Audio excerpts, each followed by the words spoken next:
TET বাধ্যতামূলক মামলায় আবারও বড় মোড়। ১ সেপ্টেম্বরের ঐতিহাসিক রায়ের পর এবার সুপ্রিম কোর্টে উঠল নতুন মডিফিকেশন অ্যাপ্লিকেশন এবং রিভিউ পিটিশনের ঢল। তেলেঙ্গানা, কেরালা থেকে শুরু করে পশ্চিমবঙ্গ পর্যন্ত দেশজুড়ে শিক্ষক মহলে শুরু হয়েছে নতুন আশার আলো। কেন এই মডিফিকেশন, কারা রিভিউ পিটিশন দাখিল করেছে এবং সবচেয়ে বড় প্রশ্ন, এর ফলে কি বদলাবে নন টেট শিক্ষকদের ভবিষ্যৎ? আজকের ভিডিওতে আমরা এই সমস্ত প্রশ্নের উত্তর খুঁজব বিস্তারিতভাবে।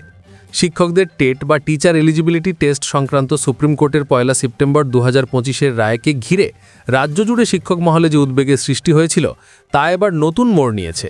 সম্প্রতি এই মামলার পরিপ্রেক্ষিতে সুপ্রিম কোর্টে একটি মডিফিকেশন অ্যাপ্লিকেশন বা MA দাখিল করা হয়েছে, যা শিক্ষকদের ভবিষ্যতের জন্য অত্যন্ত গুরুত্বপূর্ণ হতে পারে। একই সাথে তেলেঙ্গানা রাজ্য সরকার এবং কেরালা স্কুল টিচার্স ইউনিয়ন সহ একাধিক পক্ষ আরও রিভিউ পিটিশন জমা দিয়েছে। মূল বিষয়বস্তু: মডিফিকেশন অ্যাপ্লিকেশন বা MA। গত ১৪ অক্টোবর ২০২৫ তারিখে বিমল কুমার বনাম ইউনিয়ন অফ ইন্ডিয়া মামলায় একটি মডিফিকেশন অ্যাপ্লিকেশন ফাইল করা হয়েছে। এই অ্যাপ্লিকেশনটি ১ সেপ্টেম্বরে সুপ্রিম কোর্টের রায়কে চ্যালেঞ্জ করছে।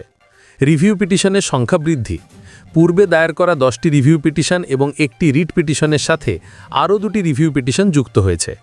১২ অক্টোবর তারিখে তেলেঙ্গানা রাজ্য সরকার সরাসরি একটি রিভিউ পিটিশন ফাইল করেছে। ১৩ October Kerala school teachers union আরেকটি রিভিউ পিটিশন দাখিল করেছে। সব মিলিয়ে এখন 12টি রিভিউ পিটিশন এবং একটি রিট পিটিশন বিচারাধীন রয়েছে। মডিফিকেশন অ্যাপ্লিকেশনের সম্ভাব্য কারণ: বিশেষজ্ঞদের মতে এই মডিফিকেশন অ্যাপ্লিকেশনের মাধ্যমে 2টি প্রধান বিষয় সুপ্রিম কোর্টের নজরে আনার চেষ্টা করা হতে পারে। শিক্ষকদের ছাড়ের আবেদন: ১ সেপ্টেম্বরের রায়ে বলা হয়েছিল যে যাদের 5 বছরের বেশি চাকরি আছে এবং যারা প্রথম থেকে অষ্টম শ্রেণী পর্যন্ত পড়ানোর জন্য টেট পাস পারেননি, তাদের প্রত্যেককে টেট পাস করতে হবে।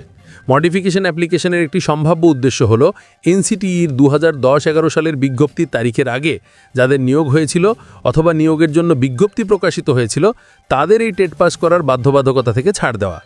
এটি সেই শিক্ষকদের জন্য একটি বড় স্বস্তি আনতে পারে যারা দীর্ঘকাল ধরে শিক্ষকতা করছেন কিন্তু টেট পাস করেননি। সময়সীমা বৃদ্ধির প্রস্তাব: সুপ্রিম কোর্ট টেট পাস করার জন্য 2 বছরের সময়সীমা দিয়েছিল, যা 1 সেপ্টেম্বর ২০২৫ থেকে কার্যকর।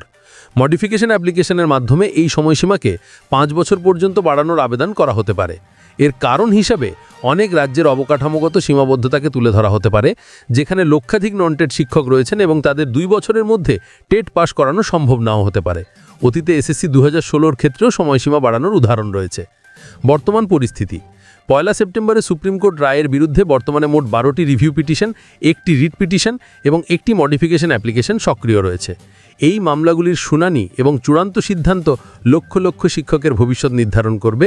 পশ্চিমবঙ্গ সহ বিভিন্ন রাজ্যের শিক্ষা ব্যবস্থায় এর গভীর প্রভাব পড়তে পারে। শিক্ষক মহল এখন সুপ্রিম কোর্টের পরবর্তী পদক্ষেপের দিকে তাকিয়ে আছে। এই মডিফিকেশন অ্যাপ্লিকেশন এবং রিভিউ পিটিশনগুলি শিক্ষক নিয়োগ সংক্রান্ত নিয়মে কী ধরনের পরিবর্তন আনবে তা সময় বলবে।